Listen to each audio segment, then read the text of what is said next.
Hello, everybody. Welcome to another installment of A Rebel Without Applause, coming to you from my little nutshell of infinite space right here in the wood of the holly. And we have an incredibly special guest that I wanted to preface it by saying, as of this moment, we are 446 days and counting from the June 2nd California primary of 2026. And with me here is, well, she was a two-term California state controller, so she went from overseeing the books of her family's dry cleaning business to overseeing the books of the fifth largest economy in the world. By that, I mean the state of California.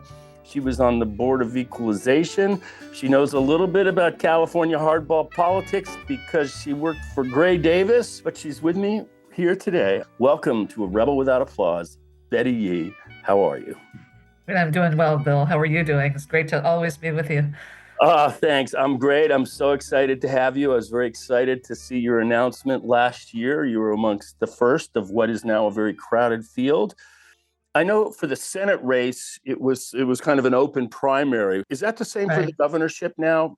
It is. It is. It's true for all of our state level elections, from our statewide constitutional offices to our legislators.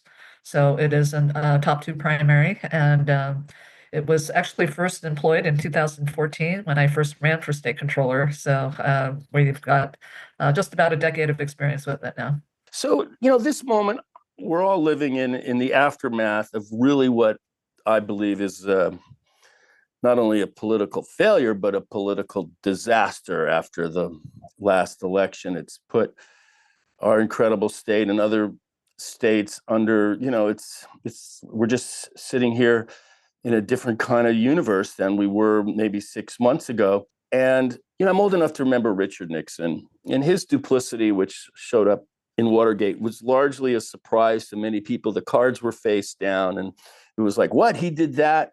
But the current occupant, his corruption has been absolutely transparent in his own dishonest way. He's been incredibly honest. And so it made me think kind of very sadly about our own country, the people in it and who they admire, how an A student, a valedictorian by way of Kamala and Hillary before her, were somehow defeated by a C-minus student, just to put it in high school terms. What's your takeaway? Yeah, I think there's a lot to unpack there. No single reason, I think, in terms of just what threads through kind of where we are today. I will say, and I will say this, and I know some may disagree, but there's still, with respect to Vice President Harris and certainly Secretary Clinton, I just believe that there are still Americans who aren't ready to elect a woman as our, top elected official in the country. And it is what it is. We're going to continue to make progress on that front, but I think there is that aspect. But also, as is true with almost every election that I've been involved in, and I've been involved for a long time as an activist, people vote their economic condition. And if we lose sight of that, I think shame on us. And there's been so much that's been evolving relative to our economy in this country. We're a global economic powerhouse. And as you look at how that has translated in terms of people's economic condition, it's been of mixed reviews. And I think President Biden really tried to transform our economy with some major pieces of legislation. But where it didn't really resonate with people was the continuing just sting of high inflation. And just even though the rates of inflation were declining, people were still feeling, kind of the price hits in their pocketbook. And also with the federal legislation, just the time that it takes for that to translate into real benefits for communities and for Americans. And this is something where, and I know we'll talk about this, but a lot is being written right now and certainly being spoken about the constitutional crisis that we're in. My discipline of public administration, we're in a crisis of governance. And we know what we have to do. Actually, I need to tell you this. My soon to be 102-year-old mother, when I asked her how she felt after the election, she just looked at me and said, "We know what we have to do." I didn't know quite what that meant, but I think given that she's been around for over a century and has seen, just some very dire, moments of history, we do know what we have to do in some respects. And so, as a government, I think we definitely have some things that we can do better. And but so I would say we're in a constitutional crisis as well as a crisis of governance that does not actually recognize just what people's experiences are in this economy today. And so I hope we can get back to that focus. We have a lot of distractions. Obviously, we're all fighting what's coming out of Washington, but I hope we don't lose sight of the fact that as we're fighting every day, we see more people struggling and really having a tough time getting by. Well, the federal government, or they have certain levers to manage the Sure. economy that the state governments don't Yes. have. They've got a bigger control board, I think, Yes. than Yes. they do in Sacramento or elsewhere. But I'm just curious, when we're talking about economy, which is about housing and a million other, Yes. prices of Jobs. food. Right. Uh-huh. Yeah. What you can do in the state house maybe to make things better, because that's where you're headed, hopefully. Well, unfortunately, we're going to have to really look at what the impacts are in terms of some of these federal actions to date. So I hope that we are going to be looking forward pretty near term about just how some of these federal actions are going to affect our communities throughout the state.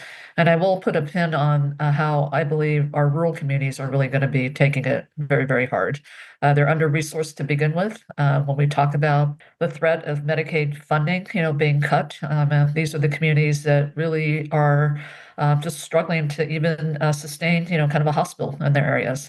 They don't have emergency care. They don't have just the basics of, preventive care. So access has been just a continuing challenge there, which will be exacerbated if we see Medicaid cuts. And so I do think that, some of what we need to think about is, how do we, within the confines of, our authority as a state, start to think about where some of the hardest hits will take place. And even if the cuts don't take place, we need to start investing in our under-resourced areas because they are very, very vulnerable. Already high poverty rates in some of our rural areas, and so how do we look at business development incentives? How do we look at really bringing those healthcare options to these counties? And so that's work that should be ongoing. And one of the tenets of good governance is that we operate under a rule of law. We have a framework within which we enforce what we do as a government. But at the same time, it is meant to also be done with impartiality and really with a focus on our communities that are more vulnerable. When Franklin Roosevelt was governor of New York, it was a little bit of a laboratory for the New Deal, Yeah, things yeah. which really transformed the 20th century. And I was thinking maybe you have some ideas along the lines of things that might be worth bringing to bear in California that might be useful for the whole country. Oh, absolutely. So most of what we are seeing coming out of Washington is really just dismantling a lot of what's been built over not just within the last administration, but really over the course of several administrations, whether it's healthcare, the Affordable Care Act, looking at, housing initiatives, certainly looking at, like I said, the potential of Medicaid cuts. I think there's a way to look at how I have been thinking about a lot about the fact that, and I've been saying this a lot, and this is my former controller's hat on, but also as a realist. We really are working and living in an era of finite resources, financially, to the extent that a lot of the wealth is shifting and concentrated, among the ultra rich and the ultra wealthy, in terms of what government has to work with. That's sustainable, stable, and what we can use those dollars to do. I do want to think about how, as we're facing these risks, how do we create opportunities? And we would do this even if we weren't facing this risk. And so, how do we look at, for example, the climate crisis under the rubric of public health?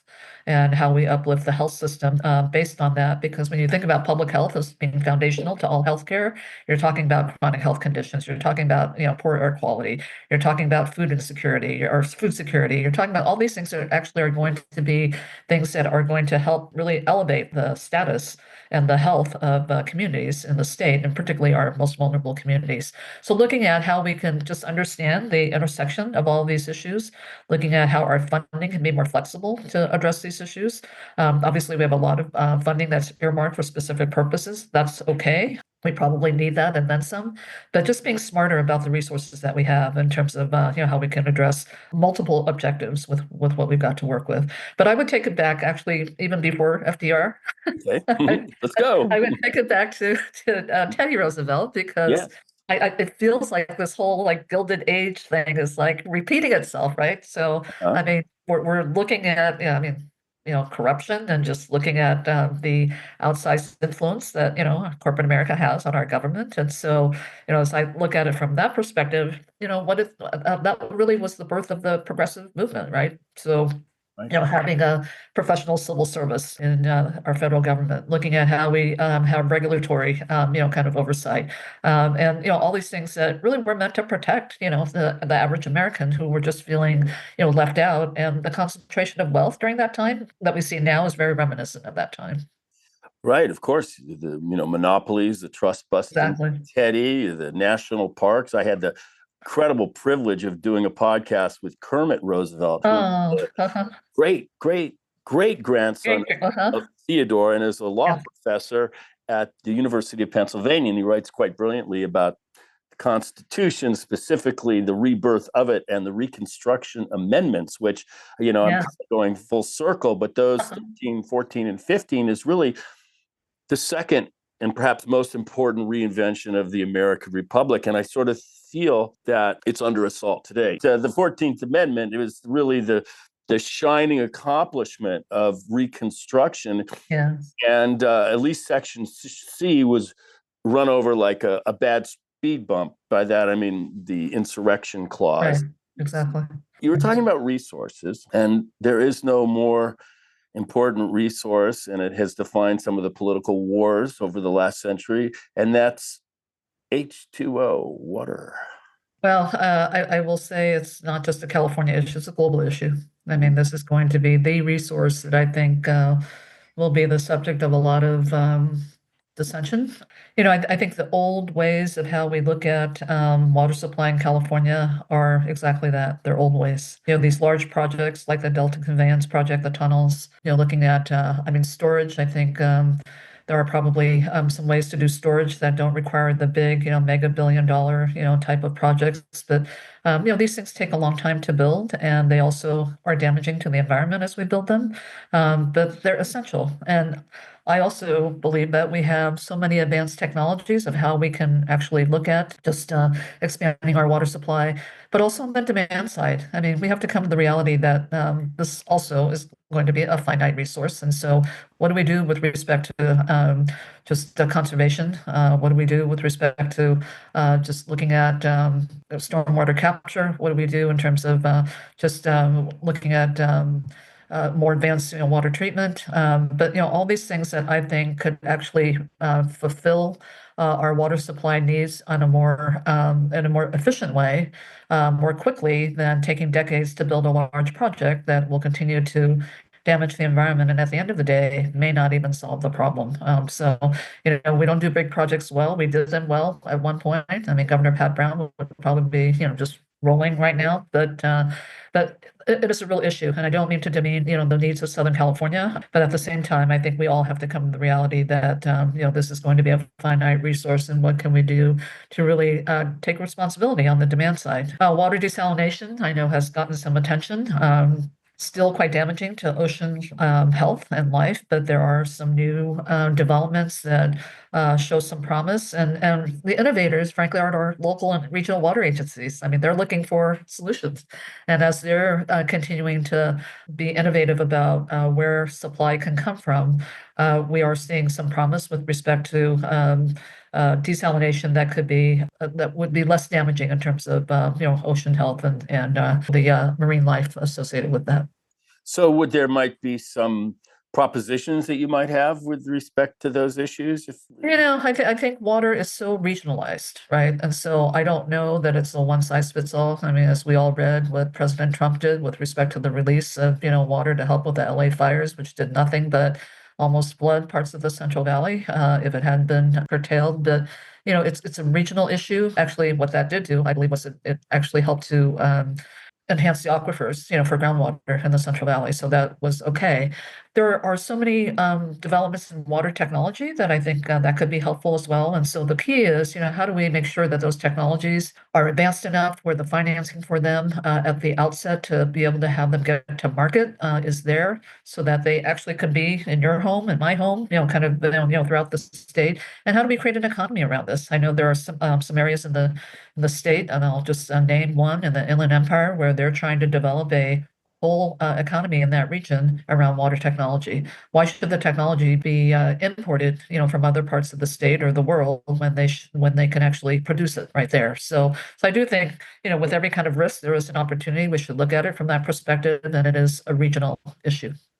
Now we've had let's see, Democratic administrations in California with Gavin's, I guess, on the home stretch of what will be Yeah. 8 years, preceded by a lieutenant governorship, and Jerry Brown before him. I don't want you to have to criticize someone you actually worked with and for, but what do you see going forward that might be a departure from the past? After all, we're a little bit of a one-party state politically, so the divisions aren't necessarily around party lines. Right. First, I want to applaud Governor Newsom. Look, nobody asked for a pandemic, during their watch, and I thought he was a phenomenal leader, during that very, very critical time for California, and very present, and obviously very well staffed with the experts on the issue. And so, just grateful to him for his leadership there.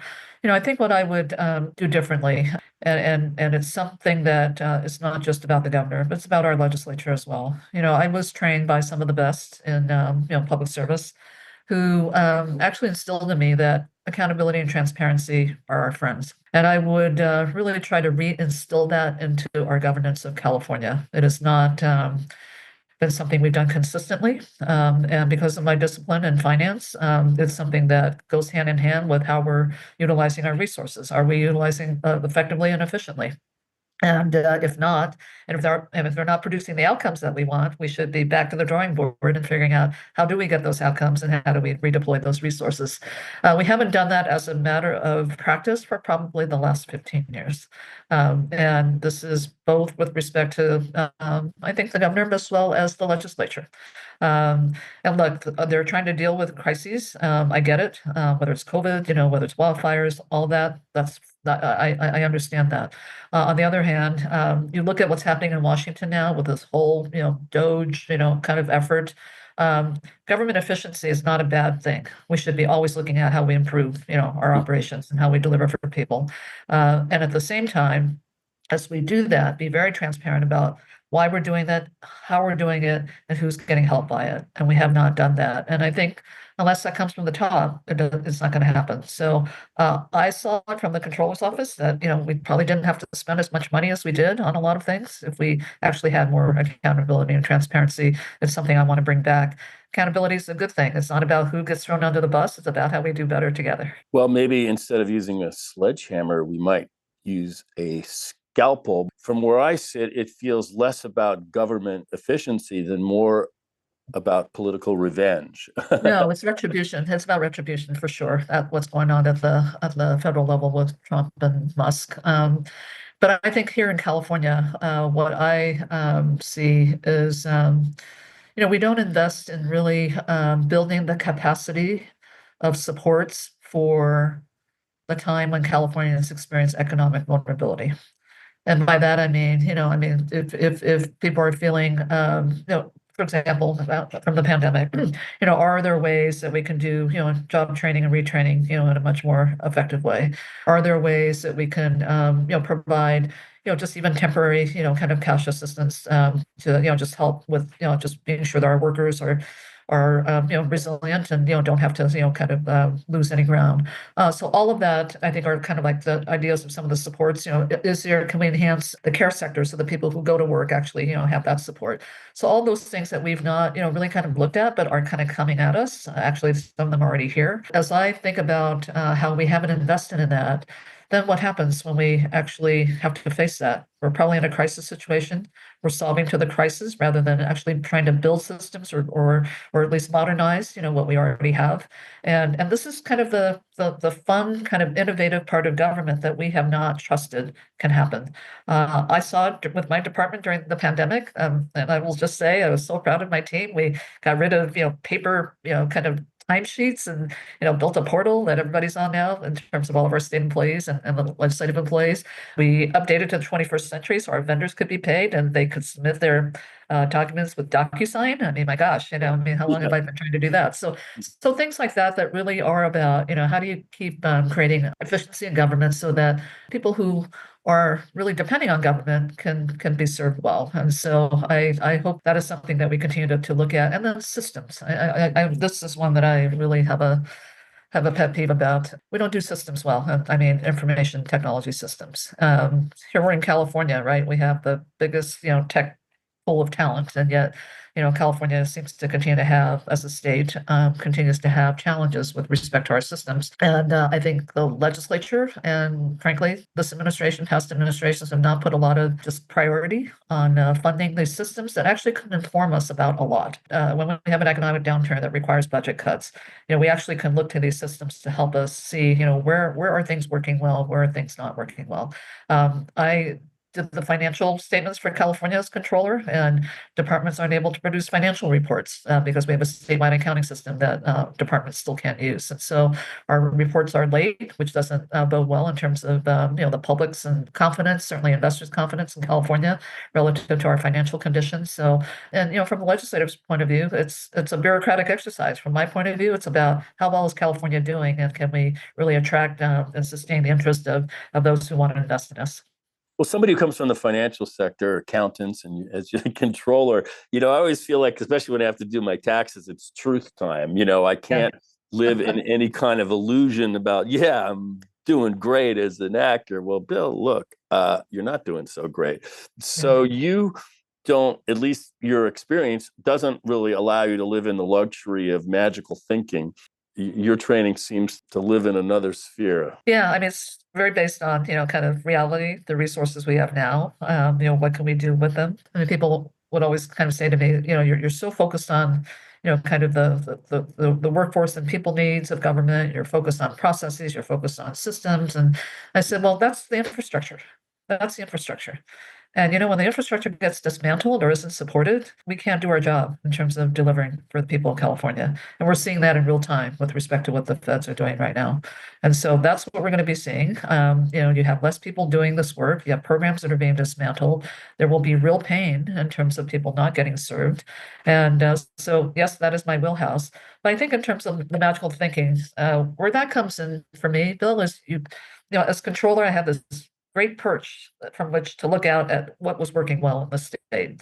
The state's economy, what worked well, what didn't work well, in terms of, from a workforce perspective, from, kind of communities being served perspective, jobs being created perspective. And then I guess more importantly, what was the state's response to what wasn't working well? And I think for me, it still is about, just an underinvestment in many key parts of our state. I would say, particularly our rural areas.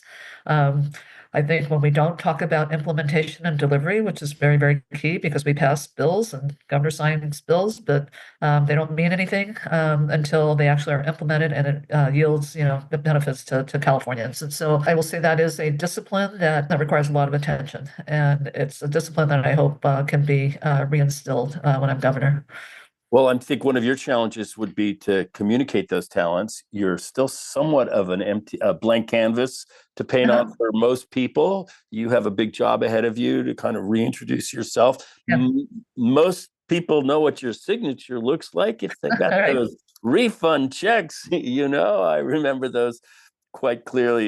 I'm going to go back in history. There was a time when states' rights was often a cover for Yeah. segregationists and a way to kind of preserve a lot of the more terrible aspects of the American experience. But Yeah. now with the federal government, sort of the roles have been switched, and it seems to me that states' rights takes on an altogether new meaning, especially when it can be immigration, reproductive freedom, Exactly. a lot Uh-huh. of the things that the Voting rights. Uh-huh. Right. voting rights. Yeah, it's a long list. What tools besides the courts, which are now trying to fielding a lot of these things, might you be able to put into practice as governor? Yeah. I think part of how we get here, Bill, is I mean, again, I don't want to keep harping on this whole notion of good governance, but it is something I feel like has been missing for a long time. And one of the basic principles of good governance is participation. I don't think we've had an era where we have done a good job of encouraging, just community participation on a grand scale.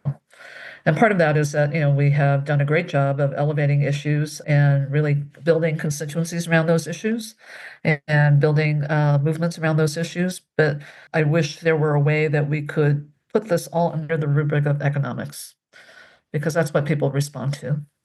And I don't particularly like when I hear that, reproductive rights is taking, less than a number one position, in people's minds. But for me, I've always talked about it as an economic issue.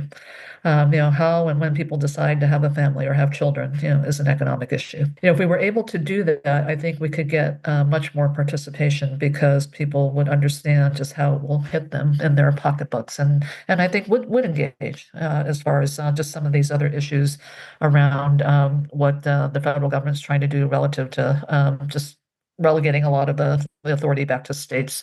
So I'm hopeful that as we do our work here in California, I mean, certainly a cornerstone of my campaign will be to be in all parts of the state. And part of why I travel the state extensively is because I do see a lot of local movement to do exactly that. Our local elected officials, and I would say from Democrats to Republicans, are really at this time particularly trying to engage their constituents a lot more. They understand that if some of the more painful cuts are to come from at the federal level to California, that there will have to be some remedies for the people they serve. Yes, much of that probably coming from the state, but at the local level, and particularly at the counties. I mean, they're the providers of last resort, and they really do need to understand who will be hurt and how. And so they're already out there just engaging in a big way. But I think that participation piece of it is key. Is key. There are many, for cultural reasons, for other reasons, that many communities that aren't, kind of fully engaged, that become, the consequence rather than the people who actually can be, the ones advocating for, what we need for in all of our communities. Well, here's the term I'll just throw. These cities. What do you call them? They call them with respect to immigration, sanctuary cities. Sanctuary cities, yes. What does that mean to you? It means that these cities have resources that are not going to be devoted to assisting a federal or immigration enforcement initiative. It means that, and for a lot of cities, because their law enforcement is understaffed and under-resourced, that they're not going to be spending, a dime on helping any of those efforts. The objective of that is to keep everyone safe, not just the communities that are being targeted, but also law enforcement. That's what it means to me. It was an outgrowth of just the discussions that we had at the state level, and obviously Senate Bill 54, which created the sanctuary state provisions of state law. The whole idea behind that was that this is a federal government effort. Immigration is federal policy by and large, and so unless that changes with respect to the laws that cities have on the books, and certainly the state has on the books, that is where we are today relative to what this administration will be doing on their immigration enforcement efforts.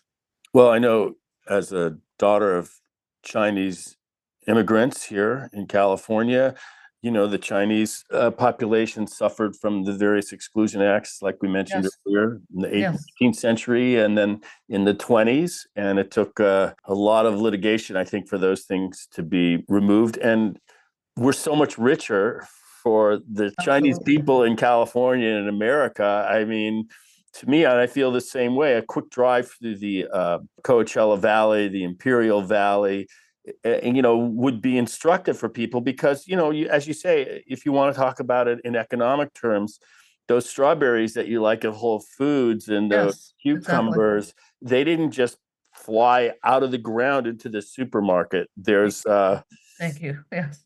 There's a lot of labor that went to make that possible. And I just feel like, I don't know, it just feels like race hatred to me and nothing Yeah. else.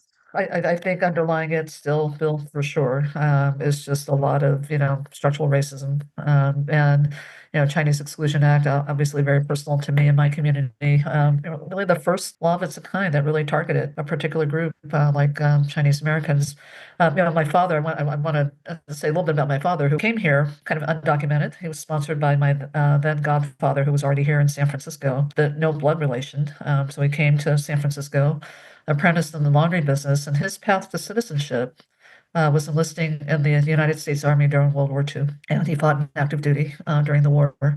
Didn't speak English well. Was stationed out of Fort Ord in Monterey, and was literally standing in a ditch feeding machine gun artillery. And it's something you think would be out of a movie, but there was a pathway. I mean, I tell this story just to illustrate that, back then those pathways were valued. My father took that risk and, enlisted and was able to, really kind of get his foot in the ground relative to establishing his life here. Not to suggest that should be a pathway for today, but I think there are ways that we can look at, putting, some of these opportunities in place for those who are here already.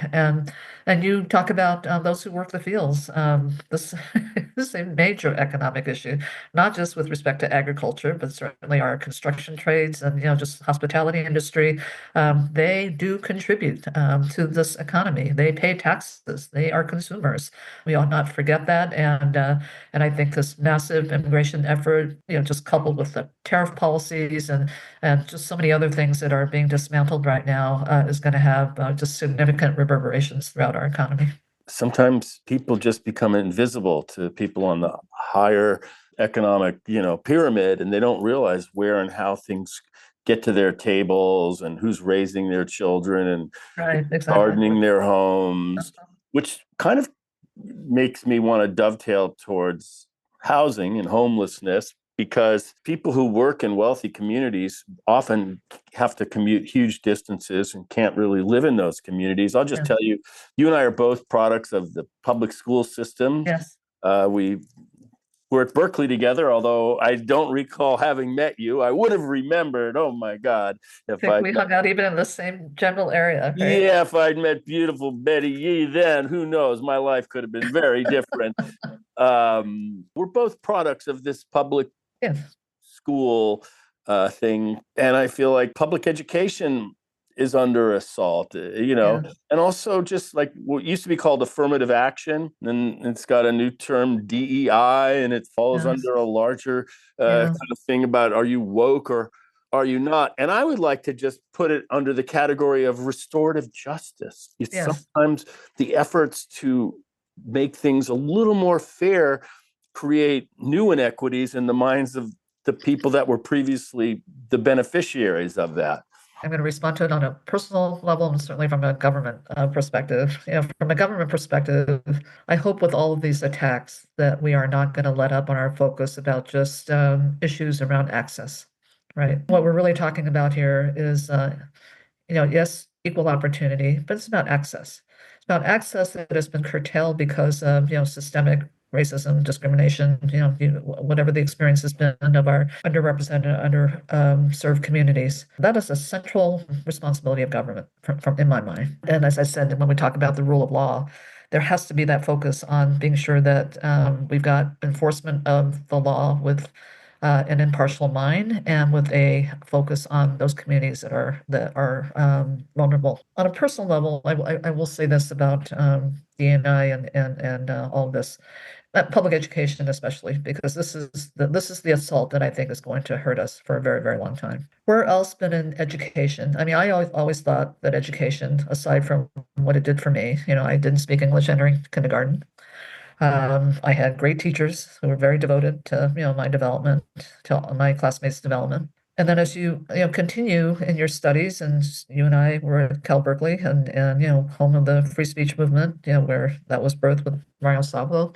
But, I think about where, but in public education, centers, how we become discerning citizens. Certainly, the media is playing an outsized role in that right now. This particular administration right now in Washington is of the mind that unless educational institutions follow this current government's line, we are of no use and of no value. A very dangerous place to be. Very dangerous place to be. And when it comes to free speech, and we can debate, it's a bigger debate with respect to whether, hate speech is free speech or speech certainly that incites, violence and harm. I look at this as really a potentially rapid decline in terms of how we are breaking a contract with our people around how we expose them to different interests and ideas that help them to discern their own. And that to me is dangerous. If liberalism can't continue to be birthed and nurtured in our public educational institutions, where else can that happen? I'm actually sickened by this a lot because certainly looking at the diversity of California and how particularly media, and I will say media on both sides, kind of have a tendency to want to focus on conflict more than they do on, just how to kind of work things and have things come together because conflict is profitable. But I look at that and that's like just one less avenue where people, are able to, really have a tool to help them discern that. So it's hard for me to think about this being the demise of our democracy, but it's a key piece of it that I think really has to be looked at.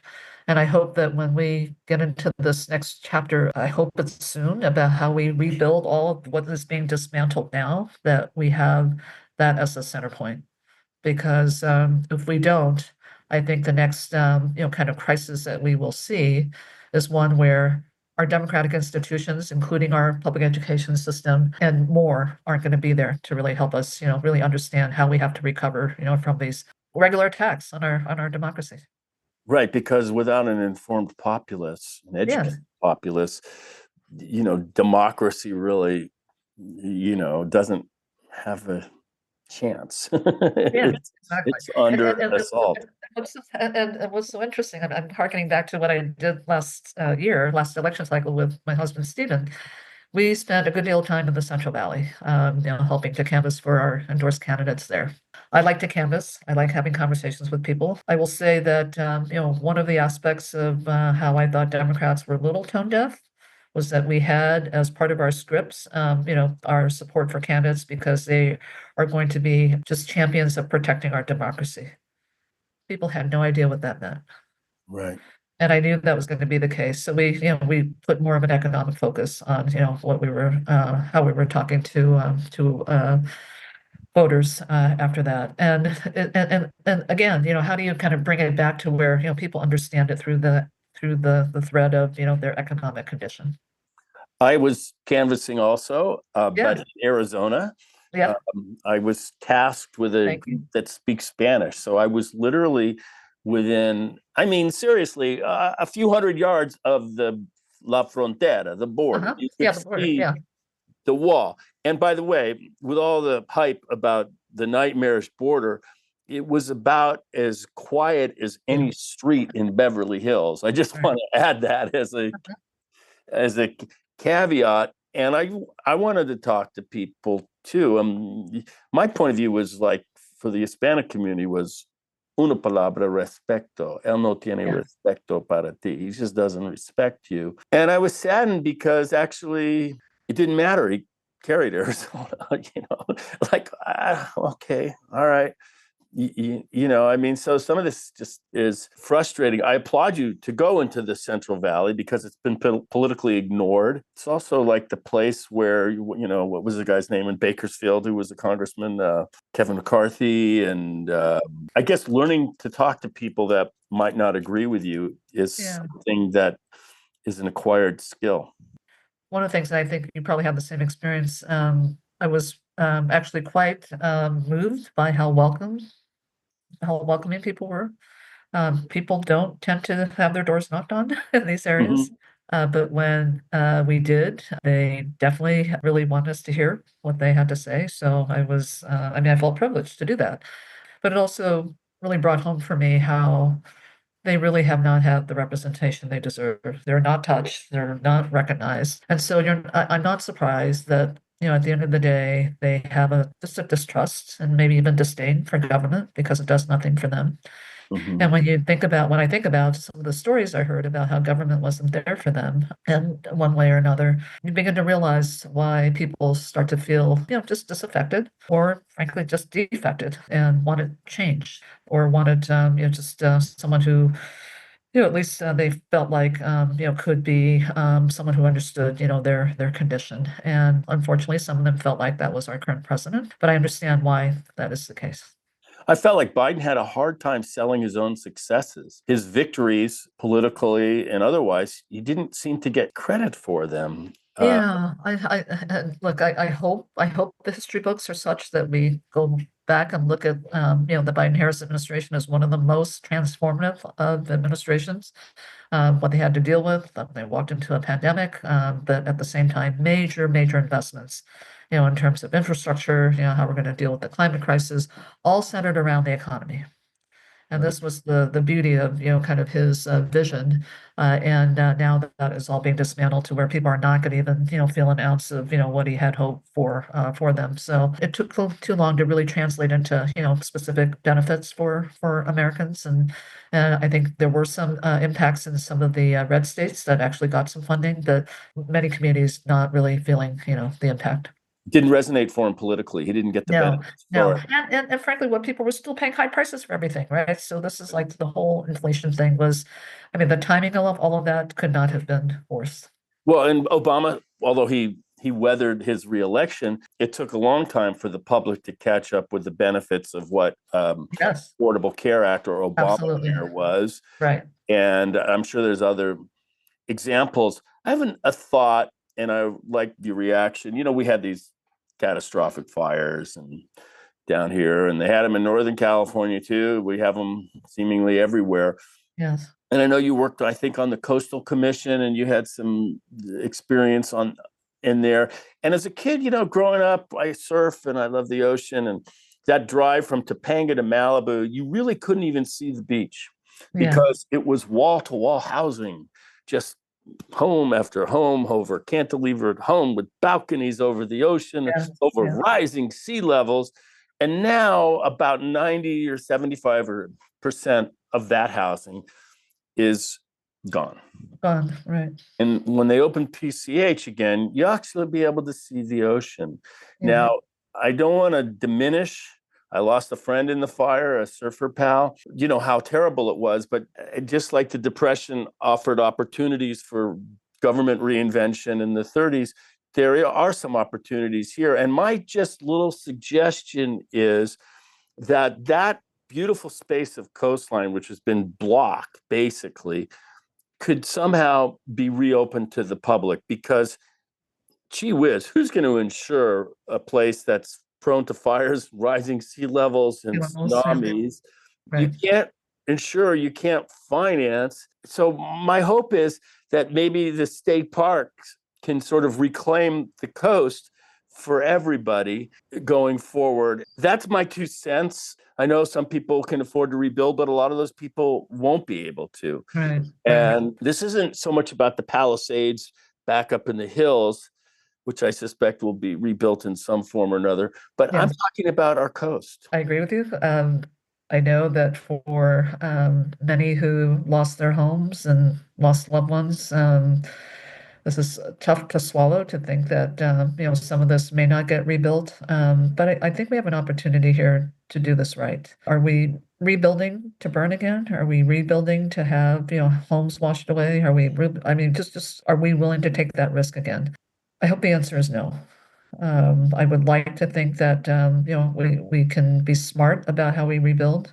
It's interesting now because there's lots of data coming out now, pretty much covering statewide where our high wildfire prone areas are. And so we have the data, we have the science, and I hope we can be informed by that. So, building in and up, I think is what most would say would be wise to do. And I think it's going to be up to kind of what our local officials decide, they're willing to permit. It's a tough one from the perspective that I think we do have to take into account the insurance issue. Property insurance is not required in California. Auto insurance is. And so are people willing to rebuild? And if you're able to rebuild and not have to rely on financing where insurance is required, I mean, good for you, but I don't think that's the case for most people. And so given that, I hope that we can, be wise about how we rebuild. And look, when I was on the State Lands Commission, certainly the Coastal Commission, coastal access, beach access, public access to to our beaches is a big deal. And we're down now to, very few kind of stretches along the coast that aren't universally accessible to the public. And I do think we have a great opportunity here. With respect to rebuilding, I should also say we ought not forget that we ought to be investing in hardening our existing structures, and also looking at being sure that when we talk about insurance, that we're working with the industry to have them understand that we have to really assess risk in a much different way as they're looking to figure out how to underwrite and how to assess and value risk. There are a lot more tools available now that typical insurance companies have not employed to look at different modelings for wildfires, for sea level rise, for wind patterns. I mean, the science and the data are there. I don't know that it's perfected, but it's certainly being employed now by some companies, but the larger companies have not been willing to do that. So I do hope whoever the next insurance commissioner is can make that a priority. But to your point, I mean, I would like to think that we could have now an opportunity where all Californians can enjoy the coast. Yeah, it's one of the most spectacularly and That is, beautiful areas. And it's also, to your point about economics, that the tourist value and the economic value to tourism probably outweighs the value to valet parkers to big, expensive restaurants. I'm just guessing. I don't know. I might be wrong. yeah, I want to be Uh, sure. I mean, there were a lot of obviously livelihoods upended. Either mhm. the loss of homes, loss of businesses, loss of community, institutions, and so all of that, I think, just has to be, part of how we think about the rebuilding. Just as a general matter in terms of housing, I always like to think about housing as one aspect of how we really look at a broader issue, and that is how do we build economically and environmentally sustainable communities? When you talk about housing, housing to what end? What are we trying to do with housing besides just house people? That's fine, but if there are no economic opportunities in those areas, if we're not helping to, if the state's not going to be a driver of, business development incentives, if we're not helping our local governments with, being a better partner on financing infrastructure so that people can have, just mobility that can be available in very responsible ways. These are all things that I think are part of how we have a longer term view than just about, rebuilding quickly. And I hope the rebuilding happens quickly. I don't want anybody to be out for any length of time. And I do think the permitting processes, the legislature is taking a look at how we expedite that. Again, there are tools to help do that as well. And so I hope we can see that. The prophet and writer Mike Davis, who wrote City of Courts and famously wrote a very unpopular article of his time called Burn, Malibu, Burn, he remarked that even in 1836, when Richard Henry Dana sailed up the coast of California, they anchored in the Santa Monica Bay, and on the ridge of the mountains, he saw fire. So it's Uh-huh. not new. Right, And the right. winds from the desert blowing it down and the native people managing it as best they could. So we live in the continuum of history, and you're making it because you're part of like a larger group of women, largely from Northern California, that have had a huge influence on the American political scene over the last generation, whether it's Nancy Pelosi or Dianne Feinstein or Kamala Harris and Barbara Boxer. You seem to be, you know, part of that emerging tradition. I'm happy to be in the company of these women and give them mentors and certainly contemporaries. It's interesting. I think about my discipline and what have been my contributions to them. And in the finance world, I think it's oftentimes misunderstood in terms of what we can do. But some of the greatest fights that I've been in, certainly some of the greatest developments that I have been able to be a part of. Look, Amazon's collecting and paying taxes now, so that was a decade-long fight, to try to equalize, just our Main Street retailers' tax obligations with that of Amazon. So that I'm happy about that. We're looking at, unfortunately, a cannabis industry here in California where a lot of it is still underground with a very untenable regulatory framework, but when it was passed by the voters to be authorized for medicinal purposes. It was the Board of Equalization, the tax board, that actually put that in place first with helping the industry. This was back during George W. Bush's administration. The DEA was a regular presence in California trying to raid these dispensaries, and we really tried to provide a safe harbor, for these industries to, in their own right, wanting to become legitimate businesses, but taking the hits but just said, look, we'll pay the taxes, we'll do, we'll comply. but just don't out us as, dispensaries. And so and that was on a bipartisan basis. I mean, that, as part of how we promoted the dispensaries as part of the legitimate business community. And then just looking at, overall how we modernize our tax laws, because, I always like to say, tax law is fascinating because you have the opportunity to look at how it's influenced by, changing lifestyles, new products in the marketplace, different ways of transacting business. And so, whether it's different ways of transacting business with online retailing like Amazon, whether it's new products in the marketplace like cannabis, and someday I'll tell you about my Botox achievement. Okay. Lastly, just changing lifestyles.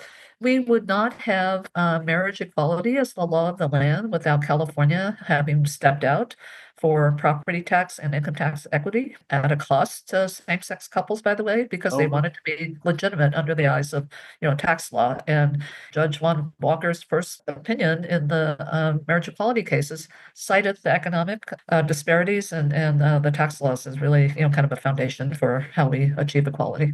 which takes us first full circle to the 14th Amendment and the Equal Protection Equal Clause. protection, you got it. Right. So there it was in the late 1860s, and we're living on those words today, and they're under assault now. Betty, you've got a crowded field. I In do. the minds of a lot of people, it's hard to like craft who's who and what are the differences between you and Antonio, and you've got a new entrant into this race, Yeah. Katie Porter, former congresswoman, the former lieutenant governor. There's a Mhm. crowded field, and you have a big task in front of you, I think, to let people get to know you and see what you're about. I hope this is in some way helpful for that. Well, always helpful, Bill. In some ways, I feel like I'm on the road of a reintroduction, if you will, of what I've done for almost 40 years. And, I mean, the offices I've held are probably lesser known, but big impact. And the way that I have always liked to work on other people's campaigns and my own is, running a grassroots campaign, always being in touch with who and what I represent. And Mhm. we live in a beautifully diverse state. We live in a big state. Prior to the pandemic, when I used to travel the state regularly, I considered myself a bit of an expert on, just different regions of the state. Yeah. And but I have this underlying belief, Bill, and that is we do live in a great state. I mean, when you look at how even communities, I get buoyed, traveling different parts of the state. When I go into rural communities and you think how under-resourced they are, but just to see how they are able to fend for themselves, it's inspiring. It's inspiring. And it gives me hope that if we're actually able to make investments in these communities, that we can help scale up some of the things that are working well there. So that's a hopeful thing.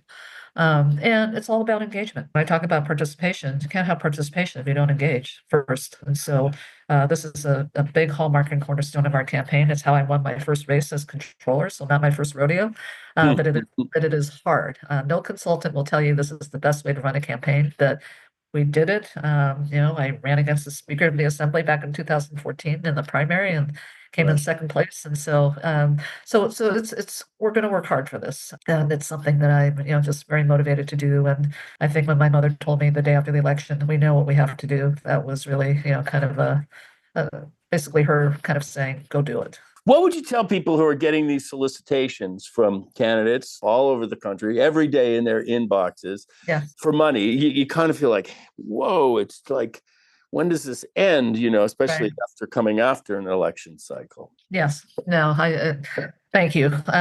Look, I tell people we live in a big state. Takes money to run for a statewide office in a big state like California. However, I want any contribution to my campaign to feel like an investment.